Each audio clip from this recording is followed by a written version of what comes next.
Welcome to the Friday Night Drive podcast, West and South edition. He's Shaw Sports regional editor, J.T. Pedelty. I'm Daily Chronicle sports editor, Eddie Carifio. Let's talk about a forfeit, J.T. That's how we're starting the show this week. Let's talk about a forfeit. Yeah, let's talk about a game that's not getting played, because I think that'll lead us into a more interesting discussion here. Oh, man, spoilers. I think. As if my outright giddiness isn't enough. Ottawa Marquette, which is kind of a 1A, very strong team, perennial playoff team, found out yesterday that they're getting a forfeit from Walther Christian, a fellow member in the Chicagoland Prairie Conference. This is the second year of the conference. Eddie and I talked kind of right away. When the conference came into existence, the forfeits kind of started flying around.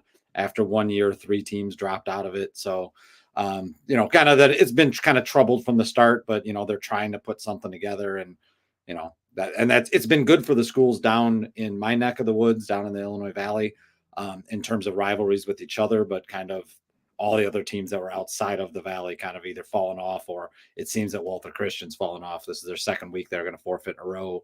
Next week, Seneca is supposed to go there, which is the powerhouse of the conference. I wouldn't be stunned to find out that they find out middle of next week, if they haven't already, that maybe that game won't happen.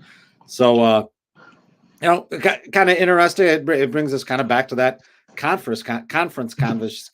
If only there's something we could do about this. Yes, agreed. If only. Which, according to Friday Night Drive, Steve Susie, apparently something's getting done. Maybe there's a proposal out to expand the playoffs to the number, I believe, is 384. I want to say. Mm-hmm. Basically, it adds 50%. There are 16 teams into each class. Incorporates bye weeks in the first round. This will expand the playoffs, and if you expand the playoffs, according to Seuss, that would get 3-win teams pretty much are in, and a 2-win team gets in. And pretty much, if you're not winning 2 games, it's not because of your conference. So right. That's the whole logic behind this thing. Regionals are a non-starter, apparently. So this might be the next best thing to help curb conferences. We're talking about the Chicagoland. That's if Marquette could find a conference locally to be in and have not teams be trying to duck them, because that's not conducive to have Marquette in the conference if you're trying to get the 5 wins, well, it changes everything. It makes it a lot better for other sports too. JT, you might have a different opinion. It does. And I think there's the premise there is I think flawed a bit, because I think if instead of chasing 5 wins, schools start chasing 3 wins, you're going to still have the same problem. And no one's going to be happy. Okay, yeah, we're in this conference and we lose 45-0 every week, but we still get to go in the playoffs and lose 45-0 in the first round. So we're perfectly happy here. We don't want to look for more competitive teams, more competitive football games. I don't think it solves that problem.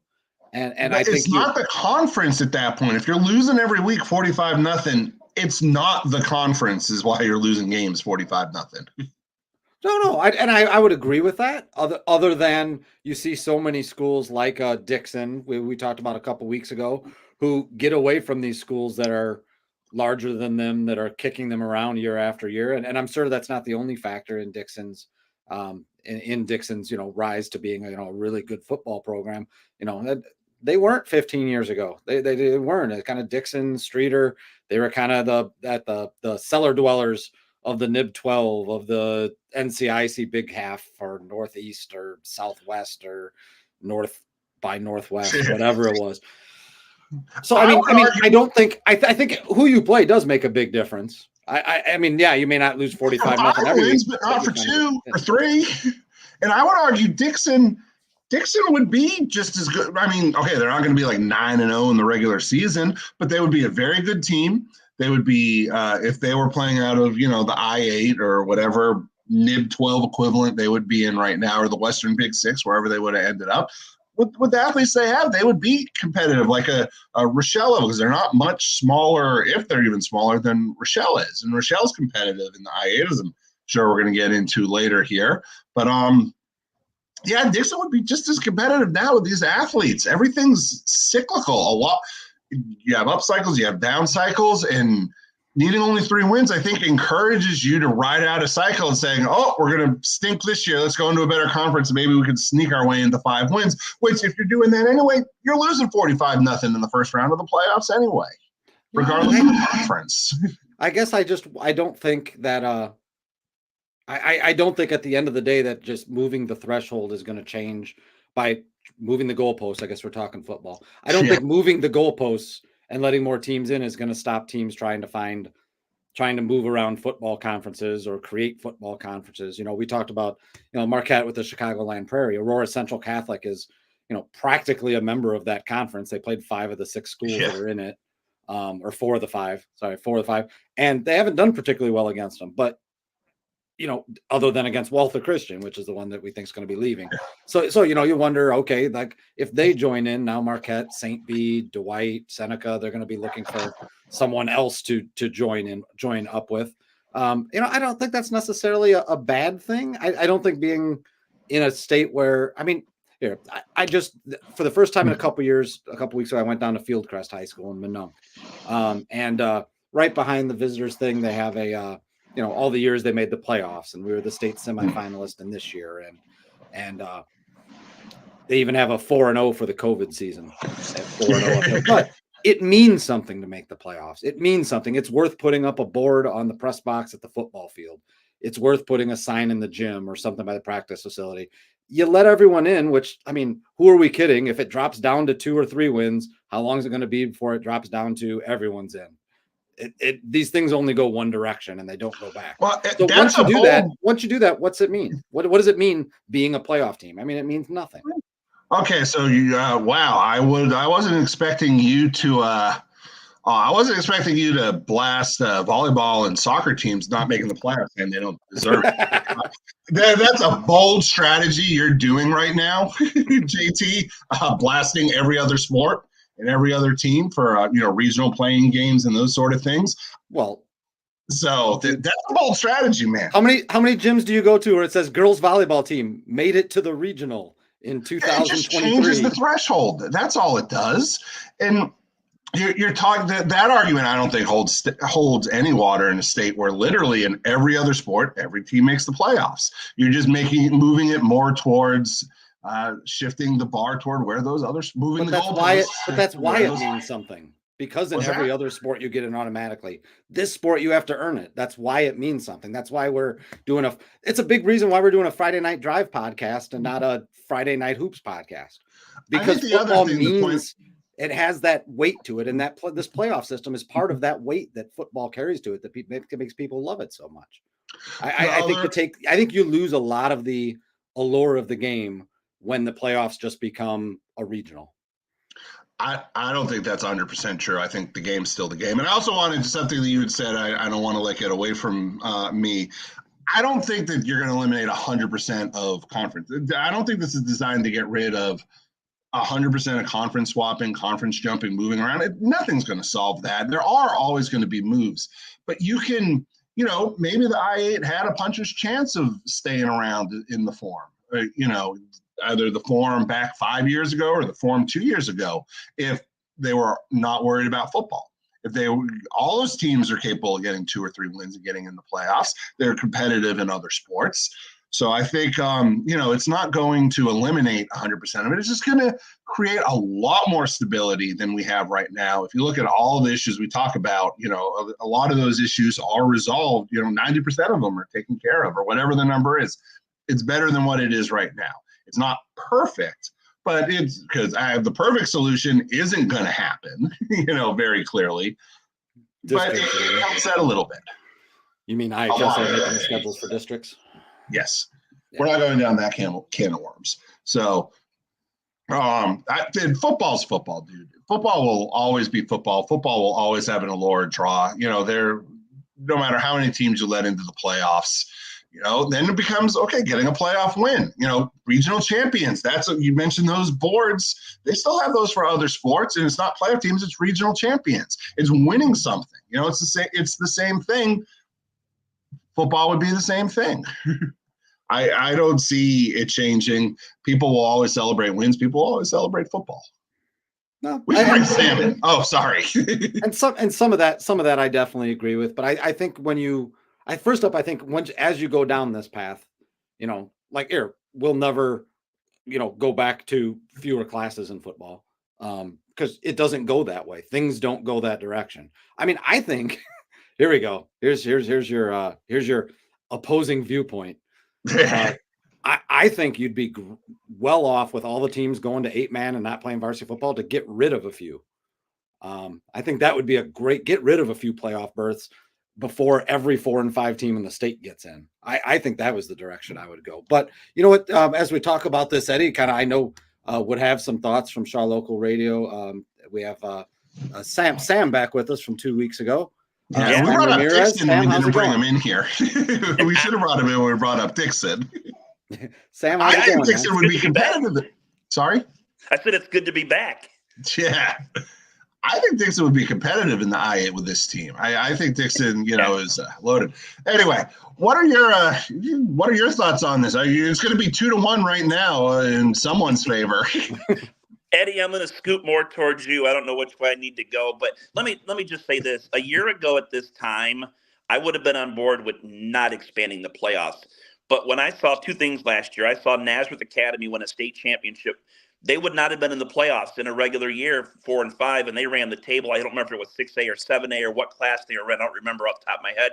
But Sterling's the other team that pops in my mind. They were 4 and 5 last year, and as a 16th seed, they went and beat a Chicago Public League team like 50-0. I think what we have right now with the 256 schools, we don't necessarily have the best 256 schools in the playoffs. Now, expanding it, what was it, to 384? I think that was the number you tossed out there. Steve Susi did a great job on that article. 2-win teams do not belong in the IHSA playoffs. I do believe that.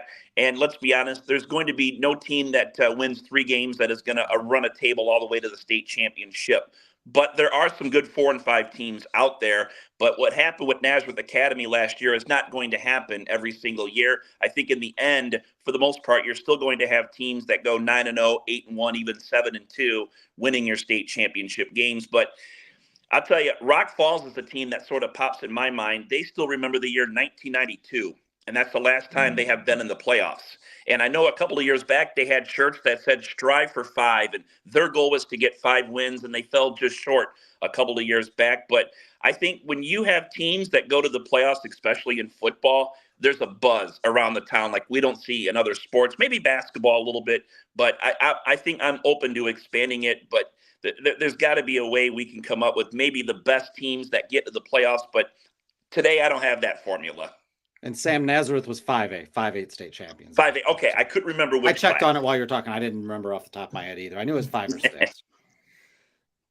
Yeah, the buzz still happens, man. Maybe, the buzz isn't there in the first round, just like the buzz isn't there for a basketball regional playing game. But the buzz is there later on, when the teams start to, when the wheat and the chaff, I'm not, start separating with each other, that the buzz gets there and it just starts round 2 this time around.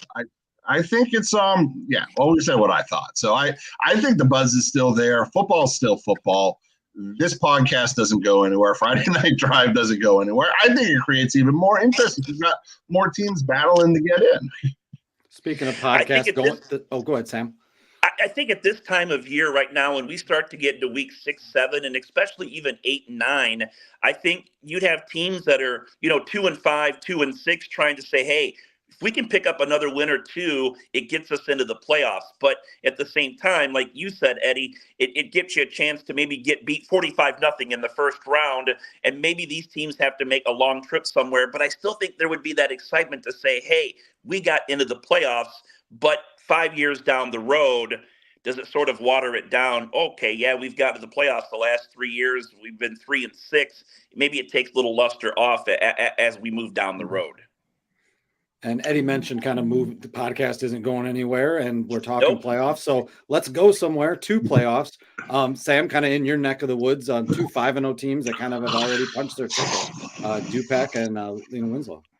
Yeah, this is a huge game in the Northwest Upstate Illini. These two teams, every year always seem to have a good battle. And DuPec is a little bit larger than Lena Winslow. They are a 3A school. Lena Winslow is a 1A school. But Lena Winslow, since the start of this decade, guys, they're 48-4 coming into the game on Friday night at home. I believe, let me check here, they are 28-2 at home.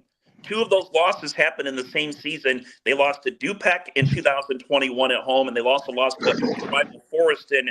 But this is a great rivalry, and I saw DuPec last year. They beat Oregon in the playoffs, and as you guys know, I cover the Oregon Hawks on Sky 95.7.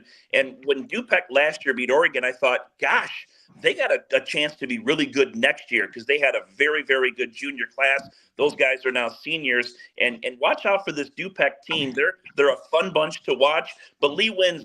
The games at home, Coach Rick Oran does a great job with that program in his 28 years as head coach, and that's going to be a fun one Friday night at Lena Winslow High School. Yeah, that one definitely is, every year, like you said, is a really great game. But it's not the only 5-0 game out there, right? Got to go down to 8-man.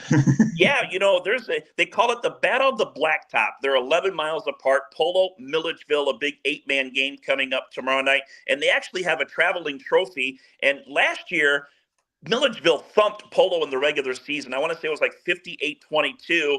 And then when they met in the playoffs, Polo beat Milledgeville 28-8. So I'm not sure who has the traveling trophy in their trophy case right now, if it's just a regular season trophy or if it mattered in the postseason. But guys, this is a long-time great rivalry between two teams, like I said, separated by just 11 miles apart.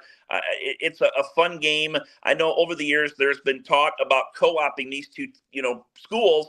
But for years, both schools have said, no, we have strong programs, and we're seeing it now in 8-man, and that should be a dandy of a game. And Polo, their last 4 games, they've only allowed 6 points. So I think you could see a low-scoring game. Who doesn't make the mistakes? Should be a fun one tomorrow, that game in Milledgeville. Yeah, that's a good rivalry. I was in Amboy last week in the second round of the 8-man playoffs. Flanagan, Cornell Woodland visiting Amboy, Lamoille, Ohio. And everyone was talking about the game was played. I think it was a Saturday afternoon. And Polo Milledgeville went final about the end of the third quarter on ours. And it was the talk of people in the stand. I should say the talk of people standing against the fence, talking. Amboy's coaching staff was talking about it after they got done talking to their kids after, just talking about that rivalry. And boy, I knew they'd have something for each other after the way that first one went. And Amboy knew they'd have their hands full a little bit too, which I think that ended up being. I think Polo won the playoff game last year. No, Amboy won. Amboy ended up beating Polo in the state semis. Right. Polo beat Milledgeville, and I remember Amboy's coaching staff being like, Polo will have something for us. And I think Polo ended up giving maybe Amboy the closest game they had that entire playoff run. So definitely some good 8-man rivalries building up there that used to be great small town 11-man rivalries. And I was at that Polo Milledgeville game, and it was funny because everybody there put their eye on the Amboy Flanagan Cornell Woodland score. And I think a lot of people were thinking that it was going to be a Milledgeville Amboy state semifinals, but Polo had other plans, which I think even sets up even a better matchup for tomorrow because last year they split. So it should be a fun game in Milledgeville tomorrow night, the Battle of the Blacktop. And I think Polo Milledgeville is one of the many examples of just the upside of 8-man football and how, these teams probably would have been forced to co-op at this point if there was no 8-man option. And I think it shows the success of the 8-man and how teams shouldn't, fret about dropping down to 8-man. It was something JT was alluding to earlier, teams that are on the fringe like this, they're trying to keep that 11-man program and go down to 8-man. Let's get that into the IHSA fold already. Look at what Polo and Milledgeville are doing. Look what Amboy's doing. It's just success stories all over the place. Guys, we could spend 45 minutes on a podcast talking about 8-man and why the IHSA, hopefully it someday starts to recognize the 8-man playoffs, and maybe another topic for another day. But I hope that someday that it's an IHSA state playoff series. I think it's coming. I know when the 8-man was first formed, Charlie Ellerbach for Shaw Local had done a number of stories when they were having the first meeting. Some of those early meetings they actually did at Marquette High School, and Ottawa is just kind of a central meeting space for the people that were involved. So Charlie would go cover it for us, even though we didn't have anyone in our area at that time who was involved. And boy, it was, it was, hearing them talk, it came out very clearly, number one, how enthusiastic they were that this was going to save football for small towns.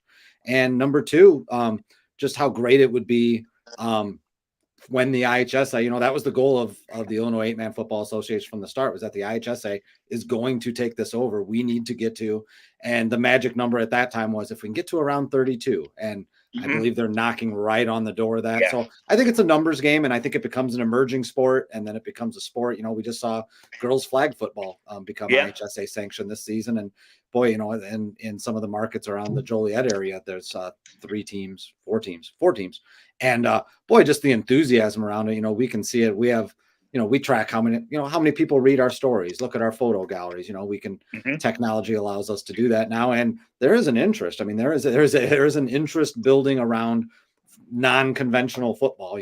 That's why the NFL is helping sponsor girls flag football through the Chicago Bears in Illinois, and that's why the 8-man game's taking. I guess it kind of helps Eddie's point earlier that football is always going to be football, whether there's 8 kids or whether it's flag with girls playing or whatever it is. Football is, or a 2-win team in the playoffs. Well, no, that'll ruin it all. So say you got a pick for someone to keep an eye on this week out that way? Keep an eye on Sterling quarterback Drew Nettleton. He's my player to watch this week. Sterling's riding a 3-game losing streak. They opened up 0-2, but Jonathan Schlemmer just does a fantastic job with the Sterling program. And I want to make sure I get my stats right here. He is averaging 161 yards per game throwing it. He has thrown for 807 yards. And a couple of weeks ago in a win over Galesburg, he threw 5 touchdown passes, which is a Sterling high school record. And Sterling's had a lot of great quarterbacks over the years, but Drew Nettleton holds that record. And I was chatting with Coach Schlemmer earlier today, and he just said that they really trust what Drew's able to do. He's a team captain. He's done a great job leading this team so far, and they really do have a lot of trust in him because they know what he's capable of doing on the field.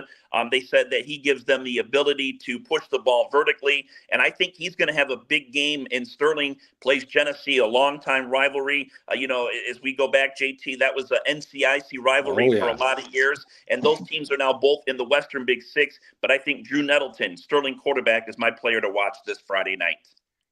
Sounds like a strong pick, Sam. Thanks again for joining us. We'll see you in a week or two. Sounds good, guys. Thank you. Yeah, thanks, Sam. Great as always.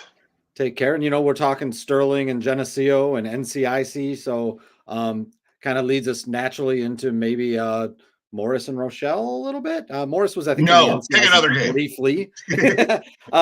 Morris both teams come in 4-1 on the season. Eddie and I kind of disagreed over who we thought would win that Morris Canelan game last week. I was right on that, like I am about this playoff thing. But I think neither of us expected that it was going to wind up being as lopsided it was. Morris beat Canelan 50-10, just kind of really just dominated the game. And kind of that was a surprising result for me. Obviously, Eddie kind of caught you off guard as well. But, I think now, Rochelle, the new nominee, and now that Canelan wasn't able to stay close with Morris, is probably Rochelle. Can they kind of be one of that top team now that they're rejoining all those Interstate 8 teams after the few years that the Kishwaukee River Interstate 8 coalition was going on?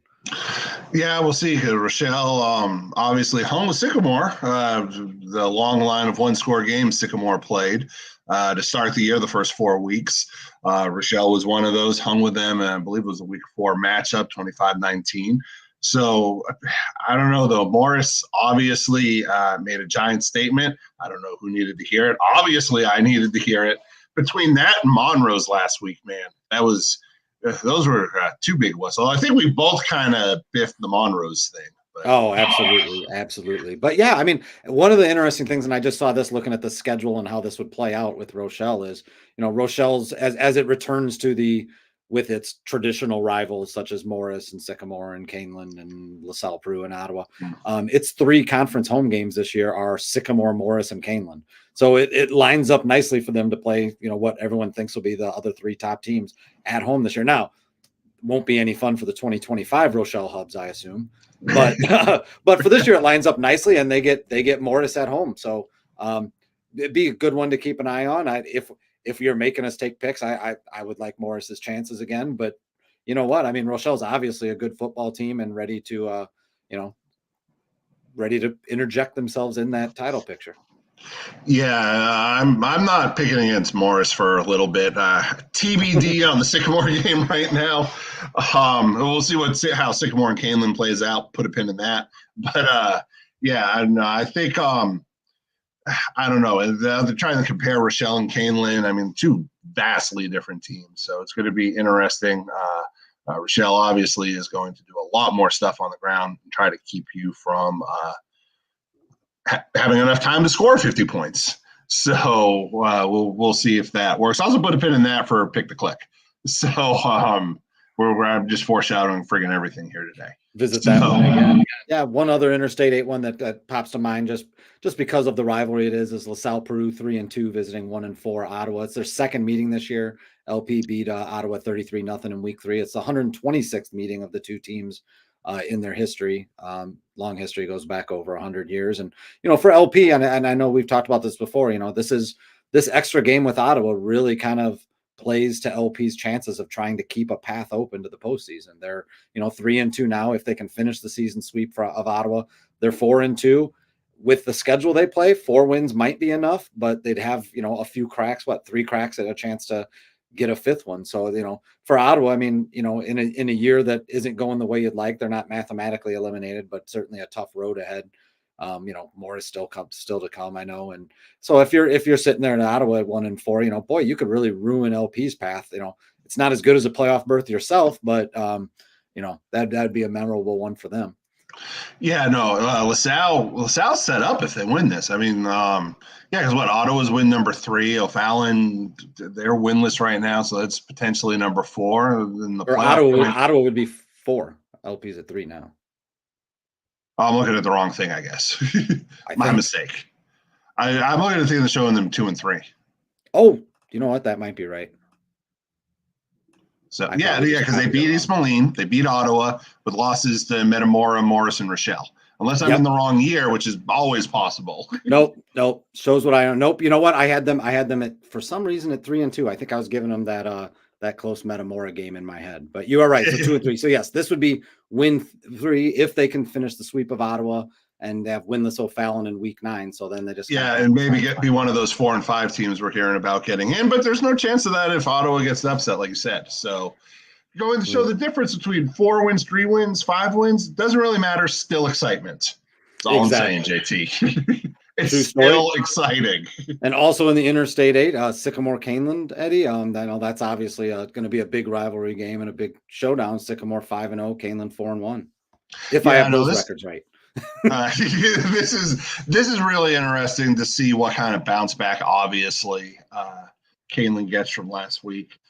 It was just obviously for everything that's gone right for Canelan, everything that went right for Canelan through the first 4 weeks was not there. Morris obviously made them do some things they weren't comfortable with right out of the gate.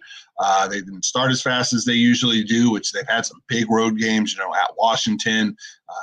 That's a tough one that they came away with a win, starting because they started strong. Wasn't there. Now they're at home. I'm fairly certain it's their homecoming against Sycamore. Obviously, that's the up here rivalry in the I-8, those two teams. I think Sycamore probably has it. I don't think it's 50-10, but it's just going to be interesting to see if Canelan can bounce back, make Sycamore play another 1-score game. Obviously, Sycamore took care of Ottawa last week in a game that was also right off the bat pretty one-sided. I think Sycamore was up maybe like 14-0 before Ottawa had a possession to a great defensive performance by Sycamore, returning a couple turnovers for touchdowns, just kind of game they needed to spark things. But I think Sycamore and Morris are on a collision course right now for that Week 8 showdown, and we'll see if someone throws a hiccup in there. This is definitely one of those potential hiccup games, but hiccup week with Morris having Rochelle. I mean, I would not be stunned if either one of them had got pushed to the limit this week. So this will be a good week for them to both hopefully keep that Week 8 collision that we've kind of all been foreseeing kind of in place. Yeah, try not to mention it as much this year. I mentioned it now like twice already so far. So, but that's about it for up there. For up here, I know we're ignoring the BNC again, but Byron's just man alive. They're very good, and they're doing. We didn't get a chance to talk with Sam about it this week, but next time he's on, they've been doing it without Caden. I'm going to butcher his last name, Constable, I believe it is, one of the top younger prospects in the state, and he's been out like 3 weeks with a hand and hamstring thing. So, and they're still mowing people over Oregon last week. So, but Byron Dixon's going to be another one of those week 8 showdowns that we're looking forward to. Dixon also 5-0, Byron 5-0. They meet up in week 8, and that's actually part of an interesting stretch for Dixon there, because in week 7 they visit Johnston City, which I know almost nothing about other than the fact that they're also 5-0. So it'll be kind of that week 8's shaping up to be a good one, and including in the Big Northern. But down there's still stuff, including I don't know. I'm hearing rumblings. This is the 3rd place game, maybe in the ice between possibly. Yeah, Peatone Mantino. Yeah, that it kind of has that sort of feel to it. Although I guess Mantino would say, "Hey, we haven't lost yet. We're 5-0. No thanks." But this is the one kind of if everyone kind of assumes it's Wilmington and Coal City, probably in that order until Coal City proves otherwise. And then you have those teams knocking at the door. Those teams this year, everyone thought would be Peatone and Mantino. And Peatone, was not able to stay with Wilmington 2 weeks ago. But last week, they hung close with Coal City into the second half. They ended up losing 27-13. They just couldn't stop Landon Benson, Coal City's running back / punter / place kicker and just couldn't stop him. He ran for 213 yards on 27 carries. A lot of teams can't stop Landon Benson. He should be at this point knocking on the door of Coal City's career rushing record, which if you know anything about Coal City football, that's going to be a hard one to get. So and doing it halfway through his senior year. But this is Peatone is 3-2 because they faced Wilmington and Coal City. Mantino's 5-0. I think a lot of people would say because they haven't faced Coal City and Wilmington. So this would be probably the first real stiff conference test for Mantino this week. They get Peatone at home, and we'll kind of see where they go. I mean, I'm still high on Peatone. I think they're a team in 3A that now they kind of have to get some work done to get into the playoffs and maybe get a home game. And whoever wins this game has a great shot at getting a first-round home game. But I'm still high on Peatone. They got a great running game. Kind of they can throw Chase Rivera at you. They can throw Connor Pash at you. They just have they're a good, fundamentally sound team, as they proved against Coal City. And we'll see if they can snap this 2-game skid again and beat Mantino, or if Mantino can top them. Yeah, it's certainly a heck of a way to start conference play with Wilmington and Coal City. So we talked about the schedule makers in the I-8 being very kind to Rochelle, but the football gods giveth and they taketh away, because they certainly were a little mean to Peatone on that one. Yeah, and back-to-back weeks. But you know what? It lets you hopefully finish the year building some momentum, as opposed to, I know in the past few years, there were some streeter teams that would get a couple early wins and you'd be like, well, okay, what's it look like? And, weeks 8 and 9 were Wilmington, Coal City. It's like, okay, we got to get to 5. We got to get to 5. Time's running out. And so not having them looming on your schedule, getting to test yourself against a good team, the type of team you're going to have to beat when you get in the playoffs, and then having a few weeks to adjust and practice is definitely a benefit, I would say. So you got to pick the click, or do you want to argue for another 20 minutes about 2-win playoff teams? I'm good for either, dude. I'll do a pick to click, and I think it's interesting. I think we both actually no, we went different directions. Yes, we did. Mine's Princeton running back Casey Etheridge. He has 548 yards this season, 7 touchdowns for 1 loss Princeton. But Princeton is coming off that loss. They were, as we mentioned earlier, kind of absolutely stunned, or certainly we were, by Monmouth Roseville, Monrose, as friends call them, 31-3. Just kind of something no one saw coming, other than maybe, the Monmouth Roseville locker room. But Princeton in recent years, they've lost 5 regular season games, or after the last 5 regular season losses, they've come back and won resoundingly the next 5, the next week afterward. So I'm looking for Princeton to bounce back this week against Spring Valley Hall / Putnam County Co-op. And that's a team that Princeton's beat 5 weeks or 5 years in a row by an average score of 51-7. So I think Princeton's going to keep things simple. They're going to keep it on the ground, and I see Casey Etheridge having a really big game. I'm doing similar in that, focusing on something that, we/I, missed last week. And I'm going with Brady Varner for Morris, the quarterback. Had a solid game against Kalen, great game against Kalen. I think 9 of 14, almost 200 yards, getting the job done. I think against Rochelle, Sycamore had some success in the air when they played them. We're able to get some yards with Burke Goucher. I think Varner can find some similar success. Obviously, like I said, Rochelle's going to hog the ball. They're going to try to keep the ball. That's just the way they run with their ground attack. But I think Morris will make the most of the opportunities. I think defensively, they'll probably keep Rochelle from putting together too long of drives. And I think Varner, for all the weapons that team has on offense, I think Varner absolutely has a game at least on the level he had last week. So there, okay, we're good. Yeah, we've made up for our past inequities. But no, you know what? Where are you at this weekend, Eddie? Sycamore Caneland.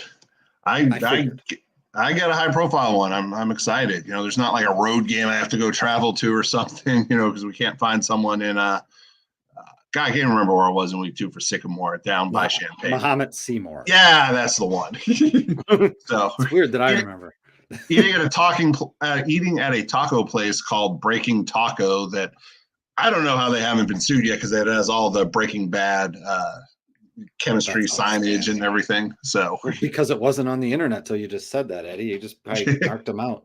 Oh, I posted it too. It's been a month. Yeah. Vince Gilligan's not interested in suing. Statute of limitations is out of there. Where are you at?